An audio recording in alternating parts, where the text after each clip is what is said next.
نشست میں اللہ تعالیٰ کی توفیق سے ہم یہی دیکھیں گے کہ سوشل میڈیا پہ آج ہماری خلوتیں کتنی متاثر ہیں۔ اگر وہاں ہم اس امتحان میں کامیاب ہو جائیں تو انعام کیا ہے، ناکام ہو جائیں تو نقصان کیا ہے، اور ہم کامیاب کیسے ہو سکتے ہیں؟ وہ کون سے ٹولز اور ذرائع ہیں جن کو اپنانے سے ہم کامیاب ہو سکتے ہیں؟ صحابہ کرام رضوان اللہ علیہم اجمعین عمرہ کے سفر پر تھے، اور عمرہ کے سفر میں حالت احرام میں آپ جانتے ہیں کہ شکار کرنا منع ہوتا ہے، لیکن اللہ تعالیٰ کو یہ منظور تھا کہ اللہ تعالیٰ نے صحابہ کرام رضوان اللہ علیہم اجمعین کا ایک امتحان لینا تھا، اور پیشگی بتا دیا، یا ایھا الذین آمنوا، اے ایمان والو، لیبلونکم اللہ، یقیناً لازمی طور پہ اللہ تمہارا امتحان لے کر رہے گا۔ پھر وہ امتحان اللہ تعالیٰ نے کیسے لیا؟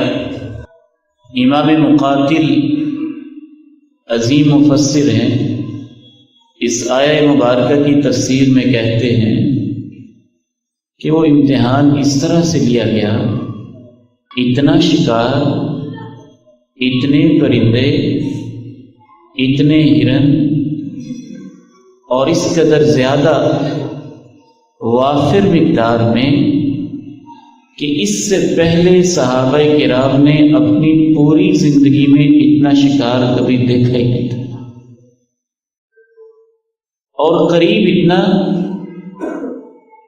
کہ فی رحالہم، جو ان کے خیمے تھے، خیمے کے اندر پرندے آ رہے ہیں، اور قریب سے شکار گزر رہے ہیں۔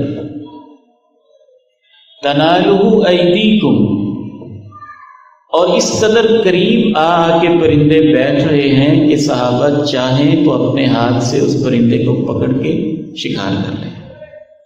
لِيَعْلَمَ اللَّهُ مَن يَخَافُهُ بِالْغَيْبِ، امتحان کا مقصد بھی اللہ نے بتایا۔ اے میرے نبی کے صحابہ، میں نے امتحان اس لیے لینا ہے تاکہ واضح ہو جائے کہ خلوتوں میں میرا خوف کون کھاتا ہے۔ فَمَنِ اعْتَدَى بَعْدَ ذَلِكَ فَلَهُ عَذَابٌ أَلِيمٌ، جو اس پیشگی اطلاع کے باوجود حد سے بڑھے گا، بے شک تم پیغمبر کے صحابہ ہو، غزوہ بدر کر چکے ہو، اور بہت سارے معرکے لڑ چکے ہو، لیکن اس امتحان کے اندر تم میں سے جو ناکام ہو کے حد سے بڑھے گا، اسے دردناک عذاب ہوگا۔ اس آیت مبارکہ سے پتہ چلتا ہے کہ یہ سنت اللہ ہے کہ اللہ خلوتوں میں امتحان لیتا ہے۔ میں آپ لوگوں سے ایک سوال پوچھنا چاہتا ہوں، اور آپ کے ضمیر پہ دستک دے کے پوچھنا چاہتا ہوں، اگر خلوتوں میں صحابی رسول ہو کر ایک پرندے کا کوئی شکار کر کے اس پہ زیادتی کرے تو اس کے لیے تو عذاب علیم ہے، اور اگر 21ویں صدی میں میرے اور آپ جیسا کوئی گناہ گار خلوتوں میں لوگوں کی عزتوں کا شکار کرے تو اس کا کیا بنے گا؟ آج ہماری جنریشن کا یہ مسئلہ نہیں ہے کہ وہ نماز نہ پڑھتے ہوں، یہ بھی بہت بڑا مسئلہ ہے، لیکن اتنا بڑا نہیں کہ نماز بالکل نہ پڑھتے ہوں۔ مسئلہ تو ان لوگوں کا ہے جو نماز پڑھتے بھی ہیں۔ مسئلہ یہ نہیں ہے کہ وعظ و تذکیر نہ ہوتی ہو، وعظ و تذکیر بھی ہوتی ہے۔ مسئلہ یہ نہیں ہے کانفرنسز نہ ہوتی ہوں، کانفرنسز بھی ہوتی ہیں۔ ایشو یہ نہیں ہے کہ رمضان میں ہم روتے نہ ہوں، پرابلم یہ نہیں ہے کہ تاک راتوں میں ہم جاگتے نہ ہوں۔ اصل چیلنج یہ نہیں ہے کہ ہم مختلف اجتماعات کے اندر آنسو نہ بہاتے ہوں۔ آج اس دور کا بہت بڑا امتحان یہ ہے کہ وہی لوگ جو اپنے اجتماعات میں رونے والے ہوتے ہیں، نمازوں میں آنسو بہانے والے، تاک راتوں میں گریہ وزاری کرنے والے اور شب زندہ بیداری کا ثبوت دینے والے، وہی لوگ جب فیس بک کے پیج اور واٹس ایپ کے گروپ پہ بیٹھتے ہیں، مسئلہ یہ ہے کہ اس وقت ان کا ایمان کہاں ہوتا ہے؟ انسان کی دو حالتیں ہوتی ہیں، یا وہ خلوت میں ہے یا جلوت میں ہے۔ جلوت اوپن پلیسز، گیدرنگ، اجتماع، سب کے سامنے موجود ہونا، اس میں بھی ڈرنا تو چاہیے، لیکن اس میں ڈرنے کے فیکٹرز اور بھی ہوتے ہیں۔ آپ کو محسوس ہوتا ہے میں نے گناہ کیا تو سارے لوگ دیکھ رہے ہیں، میں نے گناہ کیا تو میری بے عزتی ہوگی، میں نے گناہ کیا تو میرے وقار پہ حرف آئے گا اور کردار پہ دھبا لگ جائے گا، میں نے گناہ کیا تو بدنامی ہوگی، میں نے گناہ کیا تو فلاں استاد دیکھ رہا ہے، فلاں شخص دیکھ رہا ہے۔ گویا جلوت میں گناہ سے بچنے کے داعیے، فیکٹرز اور اسباب و علل بہت سارے موجود ہیں۔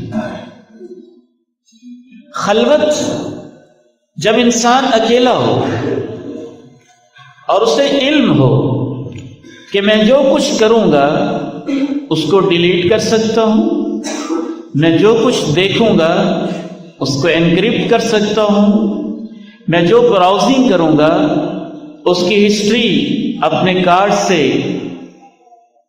واش کر سکتا ہوں۔ ان حالات میں جو صرف اللہ کی خاطر غلط براؤزنگ سے بچ جاتا ہے وہ اپنے خلوت کے امتحان میں کامیاب انسان ہوتا ہے۔ دنیا کی 7.5 ارب کی تقریباً آبادی ہے، جس میں سے موبائل یوزرز تقریباً 5 ارب کے قریب ہیں، اور جو 5 ارب موبائل کے یوزرز ہیں ان میں سے تقریباً 2.5 ارب لوگ فیس بک کو استعمال کرنے والے ہیں اور ایکٹیو یوزرز ہیں۔ ایکٹیو یوزرز وہ ہوتے ہیں جنہوں نے صرف اپنا اکاؤنٹ ہی نہیں کھولا بلکہ اس کو وزٹ کرتے ہیں، ویکلی کرتے ہیں، منتھلی کرتے ہیں، ڈیلی کرتے ہیں، کسی بنیاد پہ کرتے ہیں۔ اور اس سے بھی زیادہ ایک اہم بات سمجھنے والی یہ ہے کہ اس سوشل میڈیا کی عادت ہماری نیو جنریشن میں اس حد تک سرایت کر چکی ہے کہ بعض سائنٹسٹ اس کو پلگ ان ڈرگز کہتے ہیں، یعنی بجلی پہ چلنے والی منشیات۔ جیسے نشے کی عادت ہوتی ہے، اس طرح نشہ بن چکا ہے۔ اور ایک رپورٹ کے مطابق خصوصاً ٹین ایجرز 13 سال کی عمر سے لے کر 25 سال کی عمر تک جو نوجوان بیٹے اور بیٹیاں سوشل میڈیا کو استعمال کرنے والے ہیں، ایک رپورٹ اور اندازے کے مطابق رات کو ان کا سب سے آخری لمحہ بھی فیس بک پہ گزرتا ہے اور صبح اٹھتے وقت بھی سب سے پہلا کام فیس بک کو دیکھنا ہوتا ہے۔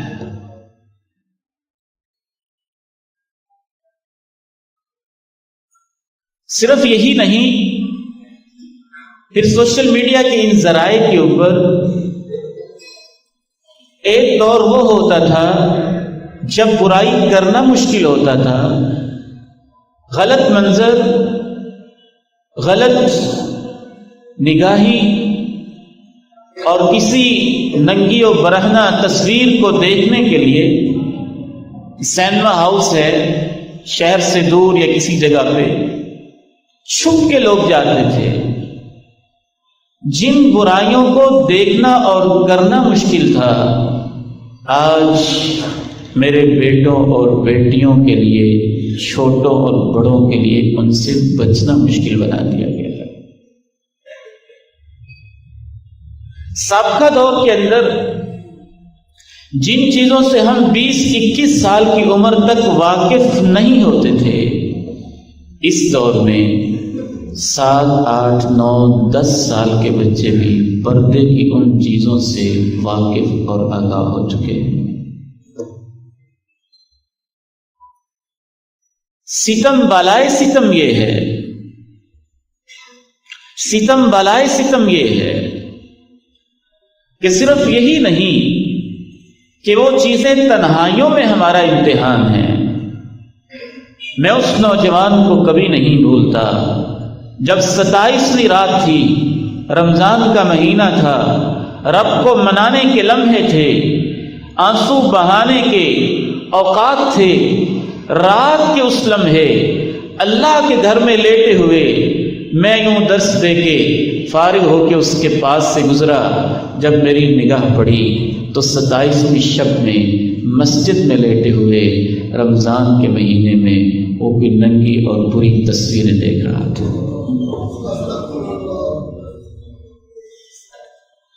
اعوذ باللہ من الشیطان الرجیم ان الذین یخشون ربهم بالغیب لهم مغفرة وأجر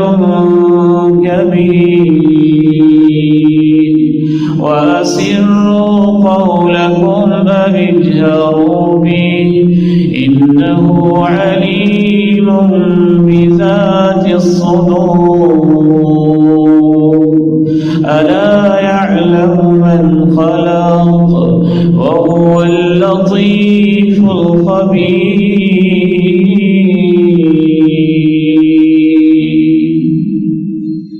بلا شبہ وہ لوگ جو بن دیکھے اپنے رب کی خشیت اختیار کرتے ہیں۔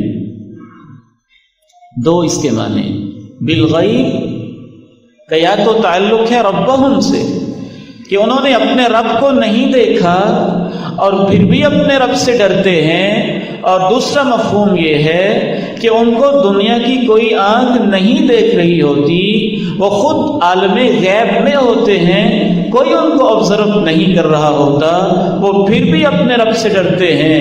ان کو مبارکباد دے دو کہ اللہ ان کی زندگی کے سارے گناہوں کو معاف کر دے گا۔ وَأَجْرٌ كَبِيرٌ، اور اجر بھی بہت بڑا عنایت کرے گا، اجر بھی بہت بڑا عنایت کرے گا۔ ان الذين يخشون ربهم بالغيب لهم مغفرة وأجر كبير وأسروا قولكم أو اجهروا به إنه عليم بذات الصدور ألا يعلم من خلق وهو اللطيف الخبير۔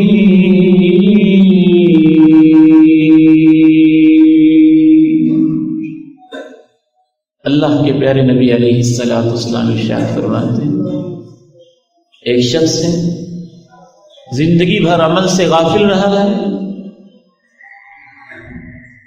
احتضار کا وقت ہے، نزع کی کیفیات کے قریب قریب ہے، اور اس سے پہلے ہی اپنے رشتہ داروں کو جمع کر کے ان کو ایک وصیت کرتا ہے کہ نیکی تو کوئی کر نہیں سکا، جب مر جاؤ نا تو تم اجمعوا حطبا کثیرا، بہت ساری لکڑیاں جمع کرنا، ایندھن اکٹھا کر کے اس کو آگ لگانا، جب آگ کے شعلے بھڑکیں میری لاش کو اندر پھینک دینا، اور اتنی دیر تک پھینکنا کہ یہاں تک کہ میرے سارا کا سارا جلد، ساری کی ساری چمڑی، سارے کا سارا گوشت ادڑ جائے، اور گوشت کے کدڑنے کے بعد وہ آگ ہڈیوں تک پہنچ جائے، پھر میری ہڈیاں بھی جل کے راکھ کا ڈھیر بن جائیں، پھر اس راکھ کے ڈھیر کو سنبھال لینا اور انتظار کرنا، حتیٰ کہ جب ایسا دن آئے فی یوم راح، جس میں تیز ہوائیں چلیں، طوفان آئے، جھکڑ چلیں، آندھیاں ہوں، ہوائیں تند و تیز ہوں اور جوبن پہ ہوں، اس وقت میری وہ سنبھالی ہوئی راکھ اس کو اکٹھا کر کے کسی سمندر اور دریا کے کنارے پہنچ کے اس کو یوں اڑانا کہ ہواؤں میں بکھر کے وہ سمندر کے پانیوں میں غرق ہو کے ناپید ہو جائے، آنکھوں سے غائب ہو جائے۔ ایسے ہی کیا انہوں نے۔ رب کریم نے اسے سامنے کھڑا کیا اور پوچھا، میرے بندے اپنے آپ کو اتنی سزا کیوں دی تو نے؟ اپنی لاش کے بارے یہ وصیت کیوں کی؟ جواب دیا، اللہ تیرے سامنے کھڑے ہونے سے ڈر بڑا لگتا تھا۔ کہا تو جیسا بھی تھا، تیرے اس ڈرنے کی وجہ سے میں تیری زندگی کے سب گناہوں کو معاف کر دیتا ہوں۔ اور ایک روایت میں وضاحت ہے کہ وہ بے عمل بھی تھا اور بد عمل اتنا تھا کہ کفن چوری کیا کرتا تھا، مردوں کو معاف نہیں کرتا تھا، کانا نباشا، قبریں کھول کھول کے کفن چوری کرتا۔ ان الذين يخشون ربهم بالغيب لهم مغفرة وأجر كبير وأسروا قولكم أو اجهروا به إنه عليم بذات الصدور ألا يعلم من خلق وهو اللطيف الخبير۔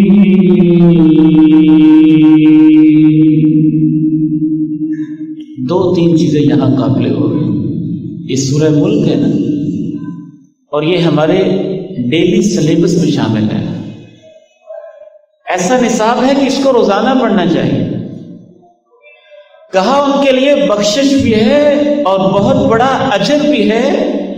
اگلی بات، سوشل میڈیا پہ آپ نے اپلائی کر کے قرآن کی اس آیت کو بار بار سننا ہے، اور میرے بیٹوں اور میری بیٹیوں، میرے بزرگوں، میرے بھائیوں، میری بہنوں، میری ماؤں، اور ان کو دلوں کی تختیوں پہ نوٹ کر کے جانا ہے۔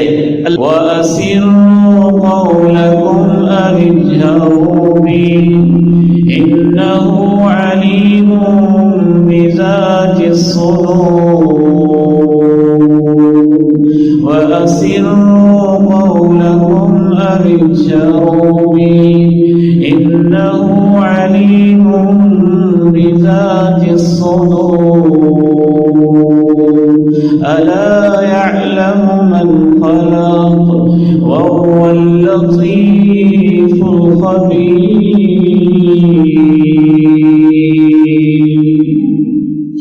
تم چپکے چپکے باتیں کرو یا اونچی اونچی کرو، آہستہ آہستہ باتیں کرو یا جہرن کرو، سرن کرو یا جہرن کرو، خفیہ کرو یا علانیہ طور پہ کرو، کیا باتیں ہیں قرآن کی، اللہ کے کلام کے کیا کہنے ہیں، ہر دور میں کیسے رہنمائی کرتا ہے، اس کو ذرا اپلائی کریں اپنے سوشل میڈیا کے اوپر، فیس بک اکاؤنٹ کے اوپر، واٹس ایپ کے گروپ کے اوپر، یوٹیوب کے چینلز کے اوپر، انٹرنیٹ کی سائٹس کے اوپر، ٹویٹر کی ٹویٹس کے اوپر، اور اپنے سارے میسیجز کے اوپر، اپنی کالز کے اوپر اور رانگ کالز کے اوپر، اور اپنے مسڈ کالز کے اوپر، اپنی لائکنگ کے اوپر، اور اپنے سارے کی سارے فیوریٹ جو شیئرنگز ہیں ان کے اوپر۔ رب کریم 21ویں صدی کے مسلمانوں، بیٹوں بیٹیوں سے خصوصاً میں اللہ کا بندہ رب کے کلام کی روشنی میں عرض کرنا چاہتا ہوں، رب کریم ہمیں کہنا چاہتے ہیں تم آہستہ آہستہ کرو یا اونچی اونچی کرو، تم کوڈ لگا کے کرو یا کوڈ اوپن کر کے کرو، تم کمرے بند کر کے کرو یا کمرے کھول کے کرو، تم میسیجز کرو یا تم چیٹنگ کرو، تم امیج بھیجو یا تم کلپ بھیجو، تم شیئرنگ کرو یا تم لائکنگ کرو، تم فارورڈ کرو یا تم پوسٹنگ کرو، ذرا ایک دھیان رکھ کے کرنا کہ رب کریم صرف یہی نہیں کہ تمہاری سب چیزوں سے واقف ہے، وہ تو یہ بھی جانتا ہے کہ جب کر رہے ہو تو تمہارے سینوں میں نیت کیا ہے، نیت کیا ہے۔ وَأَسِرُّوا قَوْلَكُمْ أَوِ اجْهَرُوا بِهِ إِنَّهُ عَلِيمٌ بِذَاتِ الصُّدُورِ أَلَا يَعْلَمُ مَنْ خَلَقَ وَهُوَ اللَّطِيفُ الْخَبِيرُ۔ بھلا وہ نہیں جانتا جس نے تمہیں پیدا کیا ہے، وہ جس نے تمہیں دیکھنے کے لیے آنکھیں دے دی ہیں، وہ جس نے تمہیں ٹچ کرنے کے لیے فنگر پرنٹس دے دیے ہیں، انگلیاں دے دی ہیں، وہ جس نے تمہیں ٹیکنالوجی کا علم دے دیا ہے، وہ جس نے تمہاری آنکھوں کے پیچھے 1,30,00,000 لائٹ ریسیپٹرز لگا دیے ہیں، وہ جس نے تمہیں سننے کے لیے کان اور اس کی سماعتیں دے دی ہیں، تم آخر سوچتے کیوں ہو؟ وہ جس نے تمہیں پیدا کیا ہے وہ خود جانتے نہیں ہے تم کیا کر رہے ہو۔ أَلَا يَعْلَمُ مَنْ خَلَقَ وَهُوَ اللَّطِيفُ الْخَبِيرُ۔ وہ لطیف بھی ہے، وہ خبیر بھی ہے۔ اللہ کے ناموں پہ ذرا غور کریں، وہ لطیف بھی ہے، وہ خبیر بھی ہے، وہ علیم بھی ہے، وہ شہید بھی ہے، وہ حفیظ بھی ہے، وہ مقیت بھی ہے اور وہ محیط بھی ہے اور وہ رقیب بھی ہے۔ اللہ نے ایسے ایسے اپنے نام بتائے اپنے علم کے حوالے سے، خصوصاً اس آیت مبارکہ میں 3 ناموں کی طرف اشارہ کیا، 2 واضح طور پہ بتائے، کہا میں علیم ہوں، میں لطیف ہوں، میں خبیر ہوں۔ ہم تینوں کا معنی قریب قریب کرتے ہیں، ان میں بڑا گہرا فرق پایا جاتا ہے۔ علیم، اللہ ایسی ہستی ہے ازل سے ابد تک، کائنات کی تخلیق سے پہلے اسے علم تھا انسان کیا کریں گے، جو اس کا ازلی و ابدی نالج ہے، اس حوالے سے وہ علیم ہے، اور لمحے لمحے کی اس کو رپورٹ پہنچ رہی ہے، تازہ بتازہ خبریں بھی وہ دیکھ رہے سن رہے، اس لحاظ سے اس کو خبیر کہتے ہیں۔ وہ علیم بھی ہے، وہ خبیر بھی ہے، کہا لطیف بھی ہے۔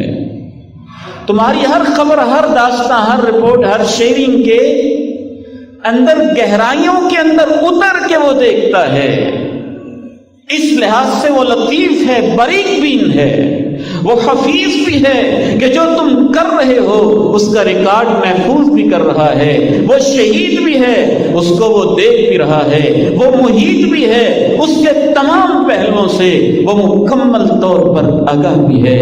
تم جو بھی کرنا چاہو کر لو، لیکن یاد رکھنا وہ تمہارے سینوں کی نیتوں کو بھی جانتا ہے۔ إِنَّ الَّذِينَ يَخْشَوْنَ رَبَّهُم بِالْغَيْبِ لَهُم مَّغْفِرَةٌ وَأَجْرٌ كَبِيرٌ۔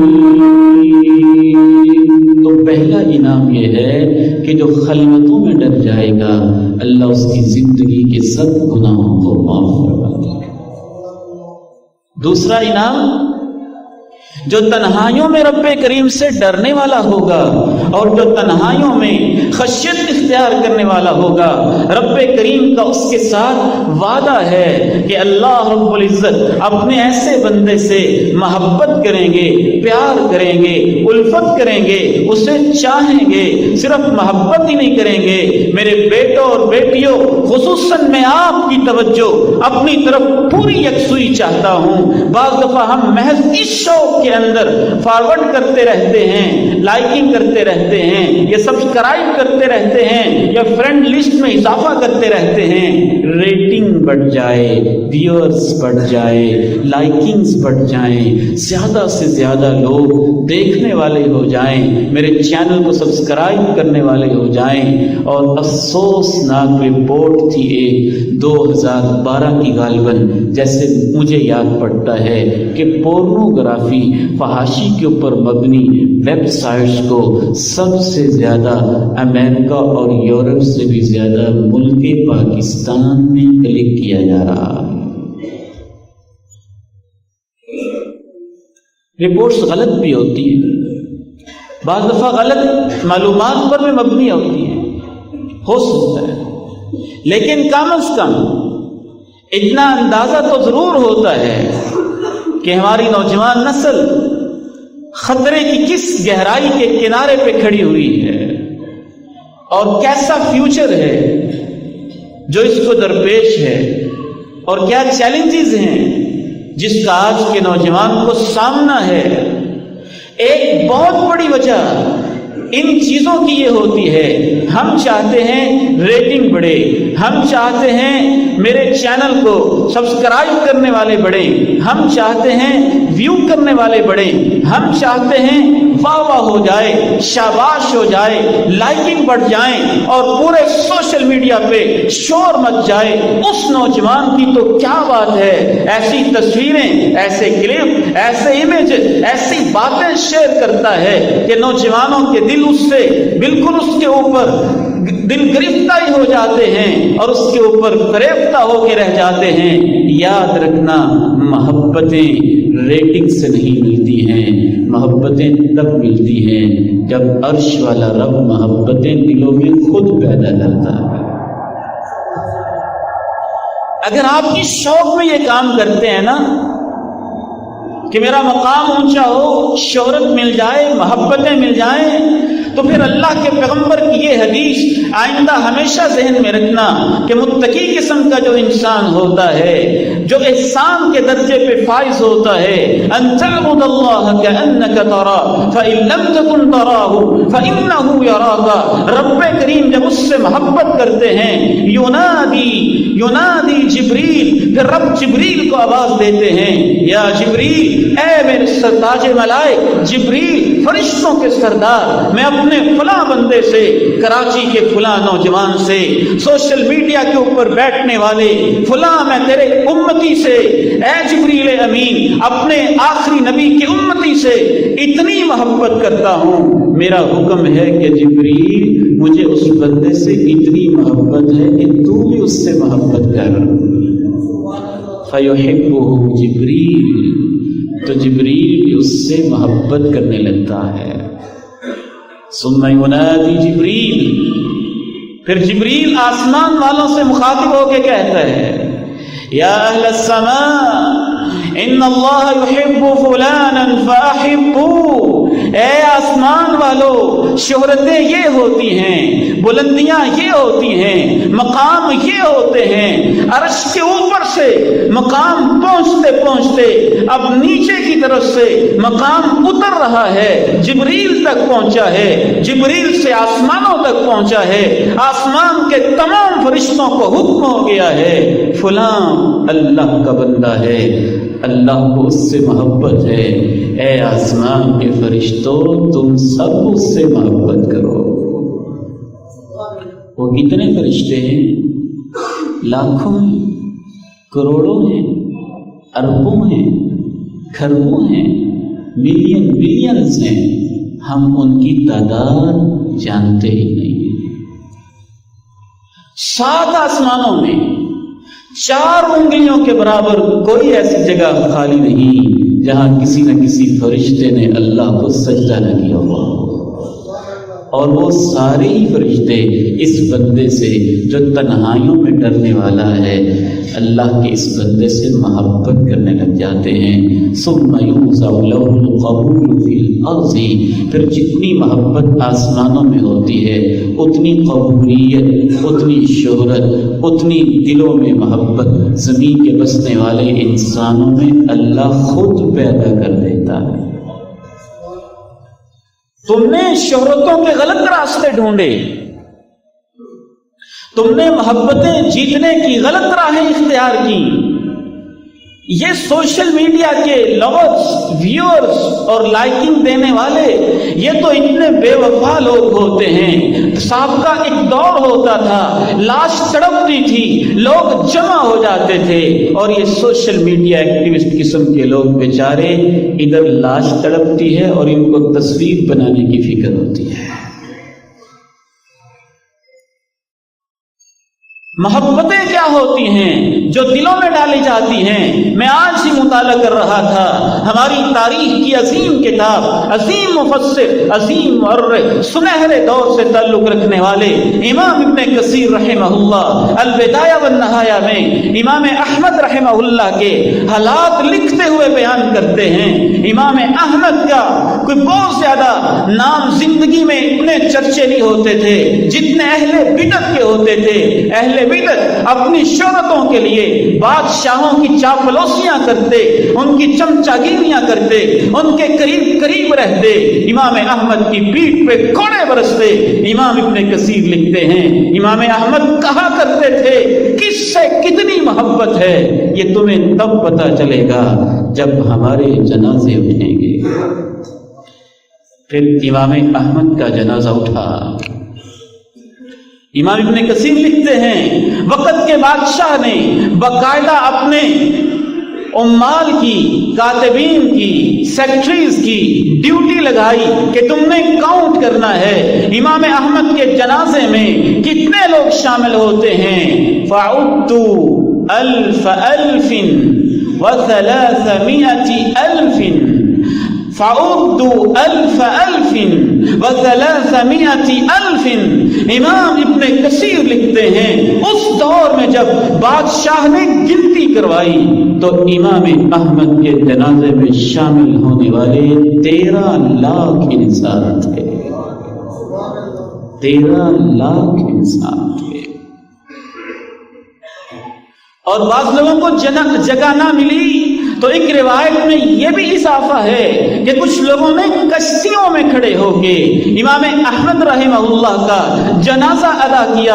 امام احمد کا ہمسایہ کہتا ہے البدایہ والنہایہ کے حوالے سے کہ میں نے شمار کرنے کی کوشش کی، امام احمد کے جنازے کو دیکھ کر، صرف جنازے کو دیکھ کر 20,000 یہودی، عیسائی اور مجوسیوں نے کلمہ پڑھ لیا تھا۔ اللہ محبتیں پیدا کرتا ہے، دل اس کے اختیار میں ہوتے ہیں۔ آپ کی پورنوگرافی کے اوپر مبنی سازش کی وجہ سے اور چینل کی وجہ سے وقتی طور پہ آپ کو شاباش، واہ واہ اور لائکنگز اور ریٹنگ اور ویورز تو مل سکتے ہیں، لیکن آخرت کی بدنامیاں ہمیشہ ہمیشہ کے لیے آپ کے کھاتے میں پڑ سکتی ہیں۔ تیسرا انعام جو خلوتوں میں رب کریم سے ڈرنے والا انسان ہوتا ہے، رب کریم کا اس کے ساتھ وعدہ ہے جب ہر طرف سے گھٹائیں چھا جائیں، جب ہر طرف سے مصیبتیں آ جائیں، پہاڑ ٹوٹنے لگیں، پریشانیاں گھیر لیں، الجھنیں زندگی کو مضطرب پریشان کر دیں، راتیں بے چین اور مضطرب رہنے لگیں، بس اللہ کو ایک حوالہ دینا، اللہ میں تیرا بندہ ہوں نا، تیری خلوتوں میں ڈرتا تھا، میری پریشانیاں دور تو کر دے۔ رب ذوالجلال اس بات پہ گواہ ہے، اگر سامنے پتھر بھی ہوں گے تو اللہ پتھروں کو پیچھے ہٹا دے گا۔ وَمَن يَتَّقِ اللَّهَ يَجْعَل لَّهُ مَخْرَجًا وَيَرْزُقْهُ مِنْ حَيْثُ لَا يَحْتَسِبُ مَن يَتَّقِ اللَّهَ يَجْعَل لَّهُ مِنْ أَمْرِهِ يُسْرًا۔ اللہ آسانیاں کر دے گا، آسانیاں۔ دنیا کی آسانیاں تو ہیں ہی نا، جیسے اس حدیث میں آتا ہے وہ غار والوں کی حدیث، تو ان میں سے ایک نوجوان نے یہ کہا تھا جب وہ غار میں پھنس گئے تھے، اللہ این برائی سے تیرے ڈر کی وجہ سے میں بچ گیا تھا، پیچھے ہٹ گیا تھا، یہ کہہ کے دعا کی، پتھر کو رب کریم نے پیچھے ہٹا کے رکھ دیا۔ لیکن اس سے زیادہ مزے اور کمال کی بات امام ابن قیم الجوزیہ رحمہ اللہ تعالی نے لکھی ہے۔ امام ابن قیم فرماتے ہیں جب بندہ تنہائیوں میں رب سے ڈرتا ہے تو اللہ اس وقت اس کی مدد کرتا ہے جب وہ قبر میں تنہائیوں میں چلا جاتا ہے۔ یجعل لہ من امرہ یسرا، ایک جنرل سٹیٹمنٹ ہے نا، ساری آسانیاں اس میں آ جاتی۔ کتنی آسانیاں آتی ہیں، یہ استقامت والوں کا کام ہے۔ کتنی آسانیاں آتی ہیں، اللہ کی پاک کلام میں سے اس آیت پہ ذرا غور کیجئے، مجھے تو یہ بڑی یاد آتی ہے۔ ان الذین قالوا ربنا اللہ ثم استقاموا تتنزل علیہم الملائکہ الا تخافوا ولا تحزنوا وابشروا بالجنة التي كنتم توعدون نحن أولياؤكم في الحياة الدنيا وفي الآخرة ولكم فيها ما تشتهي وَلَكُمْ فِيهَا مَا تَدَّعُونَ۔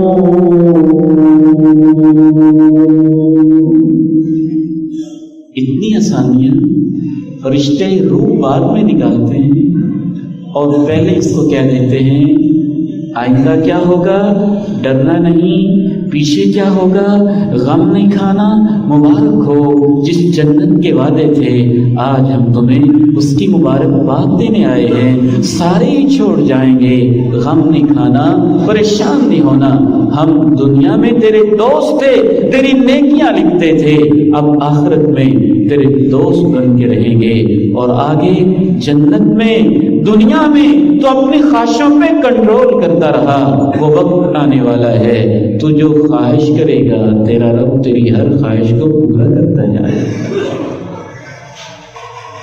آسانیاں ملتی، آسانیاں۔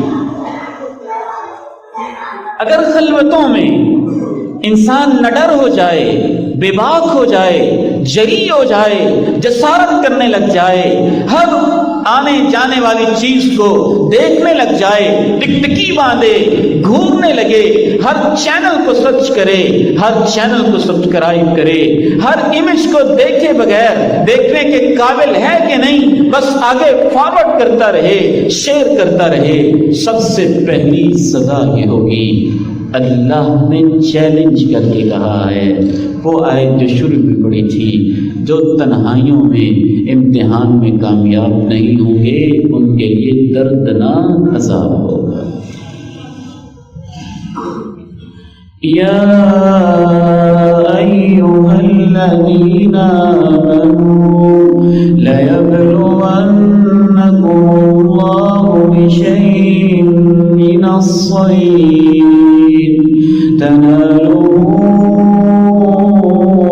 أيديكم ورماحكم ليعلم الله من يخافه بالغيب فمن اعتدى بعد ذلك فله عذاب أليم۔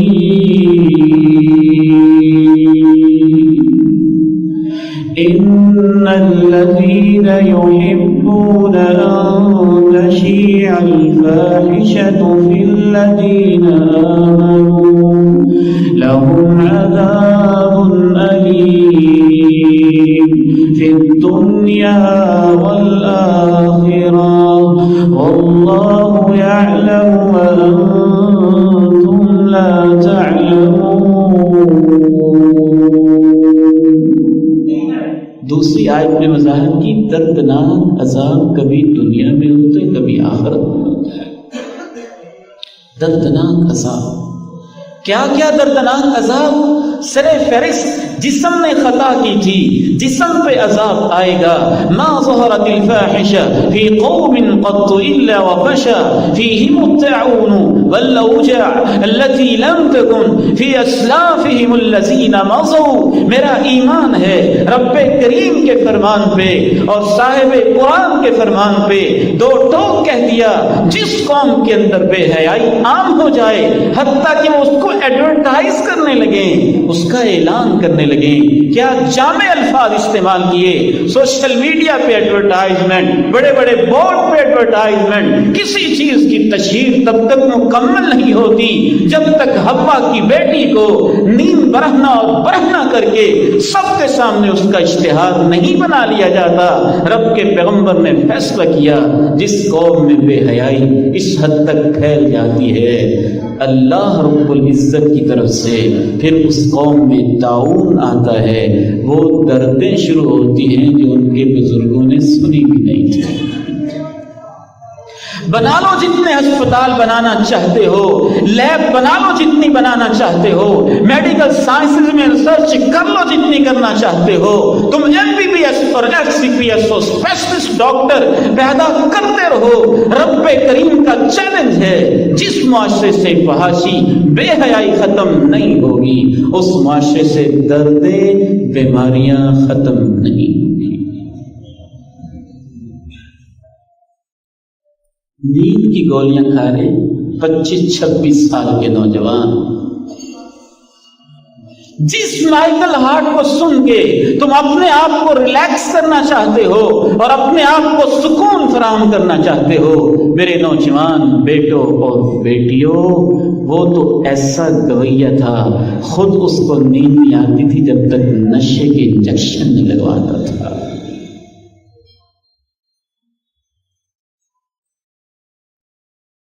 عذاب علیم انفرادی زندگی میں اور پھر اجتماعی زندگی میں امام ابن کثیر رحمہ اللہ تفسیر ابن کثیر میں لکھتے ہیں کہ قوم لوط جب فحاشی میں ساری حدوں کو پھلانگ گئی اور انسانیت کی سطح سے نیچے گر گئی، رب کریم نے پوری کی پوری بستی کو اٹھایا حتیٰ کہ آسمان کے اوپر جو قریب پہنچے تو جو ان کی بستی کے کتے تھے ان کے بھونکنے کی آوازیں آسمان پہ سنائی دینے لگی. حتی سمع الباح کلابیہم ونہیق حمیرہم، ان کے گدے کی ہنہنانے کی آوازیں آسمان کے فرشتوں کو سنائی دینے لگی. پھر پوری بستی کو الٹا کر کے اللہ نے پھینک کے اوپر پتھروں کی بارش برسایا. عذاب علیم 2005 کا زلزلہ میں کبھی نہیں بھول سکتا. کشمیر کی خوبصورت وادی ہے، مظفر آباد کا شہر ہے. 2005 کی ایک صبح زلزلہ آتا ہے. ہم راجوال کی جماعت کی طرف سے ایک تعاون کے سلسلے میں وفد بن کے وہاں پہنچتے ہیں. میں اپنی آنکھوں سے اس بات کا مشاہدہ کرتا ہوں. ایسے عذاب علیم کے منظر نظر آتے ہیں. ایک نیلم نامی ہوٹل، 7 اس کی منزلیں. وہاں کے دوستوں سے ہم پوچھتے ہیں یہ نیچے کیا نظر آ رہا ہے؟ بتاتے ہیں یہ 7 منزلہ ہوٹل تھا. جب زلزلہ آیا ہے تو اس کی 7 منزلیں زمین میں دنس گئی. عذاب علیم ہوگا. دوسری سزا یہ ہوگی کہ جب آپ سوشل میڈیا کے اوپر ان چیزوں کو انجوائے کرنے لگیں گے، نقد سزا یہ ملے گی کہ آہستہ آہستہ کرتے کرتے آپ کے اندر سے ایمان رخصت ہوگا، منافقت بڑھے گی. جب ایمان رخصت ہو جائے گا منافقت بڑھ جائے گی. الحیاء والایمان قرنا جميعا فاذا رفع احدهما رفع الاخر. رب کے پیغمبر نے کہا ایمان و حیا لازم و ملزوم ہوتے ہیں، ساتھ ساتھ رہتے ہیں. حیا چلا جاتا ہے ایمان چلا جاتا ہے. الحیاء شعبۃ من الایمان، یہ ایمان کی اہم ترین شاخ ہوتی ہے. جب ایمان جاتا ہے پھر منافقت آتی ہے. جب منافقت آتی ہے پھر دل پہ زنگ لگتے ہیں. جب دل پہ زنگ لگ جاتے ہیں پھر سوشل میڈیا پہ بے حیا آئی، کرنے والے، دیکھنے والے، پوسٹ کرنے والے، فارورڈ کرنے والے لوگ حرم مکی میں امام کعبہ کے پیچھے قرآن کے 30 پارے بھی سن لیں تو ان کو تلاوت اور عبادت کی لذت نصیب نہیں ہوگی۔ ہر چیز کی ایک مٹھاس ہوتی ہے، ایمان کی اپنی حلاوت ہے، برائیوں کی اپنی مٹھاس ہے، اور جو ایمان کی مٹھاس سے محروم ہو جائے، برائیوں کی مٹھاس کا عادی ہو جائے، اس کا قلب مریض ہو جاتا ہے، پھر اس کی مثال اس مریض انسان کی طرح ہوتی ہے جو اندر سے بیمار ہو چکا ہے۔ اب اس کو میٹھی چیزیں بھی کھلائیں تو اس کو ذائقہ کڑوا لگتا ہے، کیونکہ وہ بیمار انسان ہے۔ تیسری سزا یہ ہوگی، لَأَعْلَمَنَّ أَقْوَامًا مِّنْ أُمَّتِي يَأْتُونَ يَوْمَ الْقِيَامَةِ بِحَسَنَاتٍ أَمْثَالِ جِبَالِ تِهَامَةٍ يَجْعَلُهَا اللَّهُ هَبَاءً مَّنثُورًا۔ میں یقینی طور پہ نبوت کی آنکھوں سے دیکھتا ہوں، نبوت کے علم سے جانتا ہوں ایسے لوگوں کو جو قیامت کے دن تہامہ پہاڑوں جیسی نیکیاں لے کے آئیں گے، سب راہ کی ڈھیر بن جائیں گی۔ وجہ یہ ہوگی کہ اپنی خلوتوں میں رب کی حرمتوں کو پامال کرنے والے۔ آخری 10 منٹ کے اندر اب سماعت کیجئے، پھر علاج کیا ہے، کیسے ہم اپنے آپ کو ٹرین کریں، کیسے ہم اپنی تربیت کریں کہ ہم سوشل میڈیا کے اس چیلنج میں اور فحاشی کی بڑھتے ہوئے اس سیلاب میں اپنے آپ کو بچا پائیں۔ اس کا سب سے پہلا علاج اور سب سے پہلا حل تو وہی ہے جو سورہ ملک میں آیا تھا،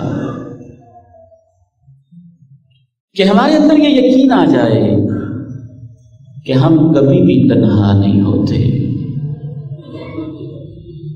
ما يكون من نجوى ثلاثة إلا هو رابعهم ولا خمسة إلا هو سادسهم ولا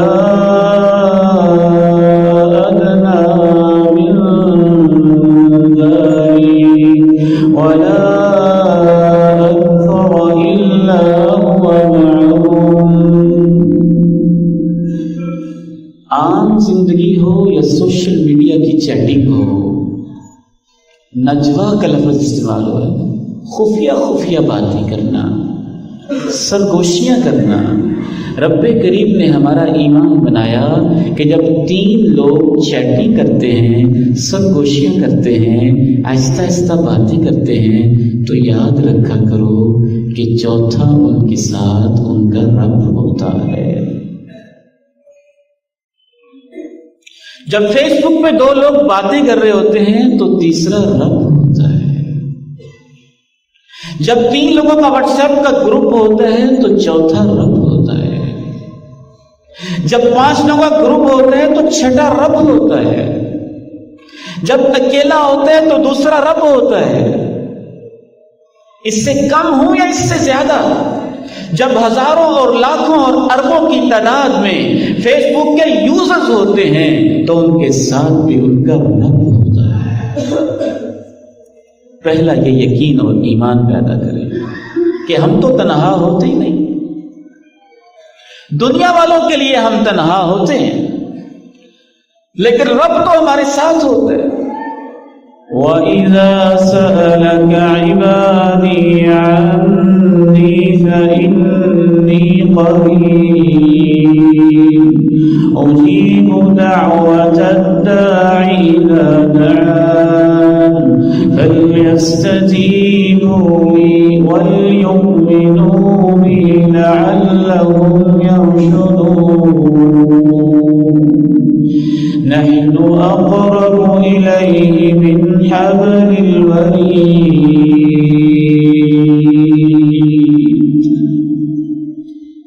علم کے لحاظ سے، احاطے کے لحاظ سے رب ہر وقت ہمارے ساتھ ہوتا ہے، وہ عرش پہ مستوی ہوتے ہوئے ہمارے ساتھ ہوتا ہے۔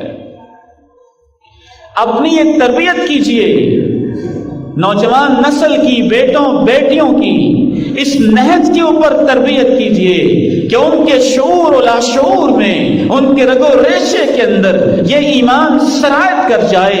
دوسرا حل یہ ہے کہ صرف رب کریم ہی ساتھ نہیں ہوتے، ہر وقت کرامن کاتبین بھی تو ساتھ ہی ہوتے ہیں نا۔ جب بھی کوئی سوشل میڈیا پہ غلط حرکت کرتا ہے نا، ایک دفعہ چونکتا ضرور ہے، دائیں دیکھتے ہیں، بائیں دیکھتے ہیں، دروازہ دیکھتے ہیں، ونڈو دیکھتے ہیں، موبائل دیکھتے ہیں، سیو ہے، کوڈ لگا ہوا ہے، اور کوئی مسئلہ تو نہیں ہے، کوئی غلط میری حرکت کوئی دیکھتا تو نہیں ہے۔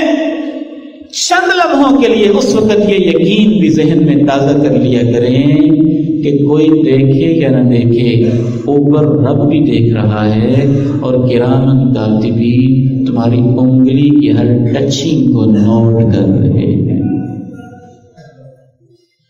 لا اقسم بیوم القیامہ ولا اقسم بالنفس اللوامہ ایحسب الانسان ان لن نجمع عظاما بلا قادرین علی ان نسوی بنانا۔ خصوصی طور پہ میں غور کرتا تھا کہ اللہ انگلیوں کے پوروں کا بیان کیوں کیا ہے؟ جیسے تم سمجھتے ہو ایسے نہیں ہوگا، مجھے روز قیامت کی قسم ہے، تمہارے اس ضمیر کی قسم ہے جو برائی کرتے ہوئے تمہارے اوپر دستک دے رہا ہوتا ہے، کہہ رہا ہوتا ہے نہ کرو نہ کرو نہ کرو۔ کیا انسان یہ سمجھے بیٹھا ہے کہ ہم اس کی ہڈیاں اکٹھی نہیں کریں گے؟ کیوں نہیں؟ ہاں، ہم ہڈیاں تو کیا، ہم تو اس کی انگلیوں کے پورے بھی ٹھیک ٹھاک کریں گے۔ میں سوچتا تھا اللہ تو نے انگلیوں کے پوروں کا خصوصی تذکرہ کیوں کیا ہے؟ تو اللہ کی طرف سے میرے دل میں دو جواب ڈالے گئے، دو جوابات دل میں آئے، صحیح غلط ہو سکتے ہیں، انسانی سوچ ہے، لیکن دل میں یہ خیال آتا ہے کہ اے رب کریم، تیرے قرآن کے ہر لفظ میں حکمت ہوتی ہے، مجھے سمجھا دینا اس میں کیا حکمت ہے، انگلیوں کے پوروں کا کیوں تذکرہ ہے؟ تو اس بندہ فقیر کی سمجھ میں یہ بات آئی کہ شاید اس لیے تذکرہ ہے کہ آج کا انسان سب سے زیادہ ٹچ سکرین کے اوپر گناہ انگلیوں کے پوروں سے کرتا ہے نا۔ کر لو جو کرنا ہے، ہم تمہاری انگلیوں کے پورے ٹھیک کر دیں گے۔ اور شاید اس لیے بھی تذکرہ ہے کہ انگلیوں کے پورے ہر انسان کی آئیڈینٹیفیکیشن فراہم کرتے ہیں۔ ہر انسان کی انگلیوں کے پورے علیحدہ علیحدہ ہیں، یہ بھی پتہ چل جائے گا یہ کس کی انگلیاں ہیں۔ تھمب امپریشن لگاتے ہو نا تم، 7.5 ارب کی انسانوں کی آبادی میں سے ہر انسان کا تھمب امپریشن اپنا اپنا ہے جو اس کے لیے آئیڈینٹی کا کام کرتا ہے۔ ہم یہ بھی پہچان لیں گے انگلیوں کے پورے کس کے ہیں، اور ہم بھی یہ پورا ڈیٹا اوپن کر دیں گے، یہ پورے کیا کرتے رہے ہیں۔ تیسرا اس کا علاج، اپنی آنکھوں کی حفاظت کرنا سیکھیں۔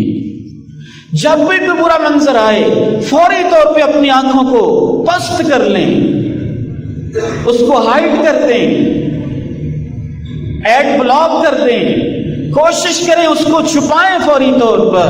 اچانک پہلی نگاہ معاف ہو جائے گی، بار بار دیکھو گے تو مواخذہ اور حساب ہوگا، اور نامہ اعمال میں آنکھوں کا زنا لکھا جائے گا۔ قل للمؤمنین یغضوا من ابصارهم ويحفظوا فروجهم ذلك ازکی لهم ان اللہ خبیر بما یصنعون۔ ایک آخری علاج سماعت کیجیے۔ امام ابن قیم رحمہ اللہ تعالی لکھتے ہیں، اوحى اللہ تعالی الى نبی من الانبیاء اللہ نے نبیوں میں سے ایک نبی کی طرف یہ وحی کی کہ اپنی قوم کو جمع کرو اور ان کو ایک پیغام دو۔ قوم کے لوگ جمع ہو گئے، پیغمبر نے پوچھا اللہ آج ان کو کیا خصوصی پیغام دینا ہے؟ کہا آج ان کو یہ پیغام دینا ہے، ان سے کہنا ہے اے آدم کے بیٹو، اے آدم کی بیٹیوں، تمہاری ماں دیکھتی ہو تو گناہ کرتے ہوئے شرما جاتے ہو، تمہارا باپ دیکھے گناہ کرتے ہوئے شرما جاتے ہو، تمہارا استاد دیکھے گناہ کرتے ہوئے شرما جاتے ہو، کوئی بڑا دیکھے گناہ کرتے ہوئے شرما جاتے ہو۔ یا ابن آدم اجعلتنی اہون الناظرین الیک، سب سے ہلکا اور کمزور تمہارا رب ہی نظر آیا ہے، میں دیکھتا ہوں اور تم مجھ سے شرماتے ہی نہیں ہو۔ ما لکم لا ترجون للہ وقارا، ما لکم لا ترجون للہ وقارا وقد خلقکم اطوارا ألم تروا كيف خلق الله سبع سماوات طباقا وجعل القمر فيهن نورا وجعل الشمس سراجا۔ کیا ہو گیا تمہیں؟ صرف اللہ کی کوئی قدر نہیں ہے، اسی کی عزت نہیں ہے، اسی کا خوف نہیں ہے؟